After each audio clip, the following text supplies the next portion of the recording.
সুপ্রিয় দর্শক, আসসালামু আলাইকুম। পাকিস্তান সফরে কমলো ম্যাচের সংখ্যা। পাকিস্তান সফরে বাংলাদেশ ক্রিকেট দলের ম্যাচ সংখ্যা কমিয়ে আনা হয়েছে। পূর্বের ঘোষণা অনুযায়ী 5 ম্যাচের টি-20 সিরিজ হওয়ার কথা থাকলেও এখন 3 ম্যাচের সিরিজে অংশ নেবে বাংলাদেশ দল। সিরিজের সবকটি ম্যাচ অনুষ্ঠিত হবে লাহোরের গাদ্দাফি স্টেডিয়ামে। তবে এখনো সিরিজের নির্দিষ্ট সূচি চূড়ান্ত হয়নি।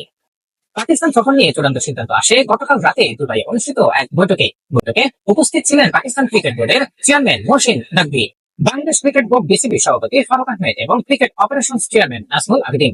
আলোচনার পর দুই বোর্ডের সম্মতিতে সিরিজটি 3 ম্যাচে সীমাবদ্ধ রাখার সিদ্ধান্ত হয়। প্রসঙ্গত 25শে মে লাহোরে অনুষ্ঠিত হবে পাকিস্তান সুপার লিগ পিএসএল এর ফাইনাল। এরপরই শুরু হবে বাংলাদেশ পাকিস্তান টি-20 সিরিজ। এদিকে বাংলাদেশ দল বর্তমানে সংযুক্ত আরব আমিরাতের বিপক্ষে 3 ম্যাচের টি-20 সিরিজ খেলছে। শুরুতে এই সিরিজটি 2 ম্যাচের হওয়ার কথা থাকলেও পরে একটি ম্যাচ যোগ করে সিরিজটি 3 ম্যাচের করা হয়। বাংলাদেশ পাকিস্তান সিরিজের চূড়ান্ত সূচি শীঘ্রই দুই বোর্ডের পক্ষ থেকে জানানো হবে বলে আশা করা যাচ্ছে। সুপ্রিয় দর্শক, এজন্য মজা মজা কোনো সংবাদ পেতে আমাদের সঙ্গে থাকুন। ধন্যবাদ। আসসালামু আলাইকুম।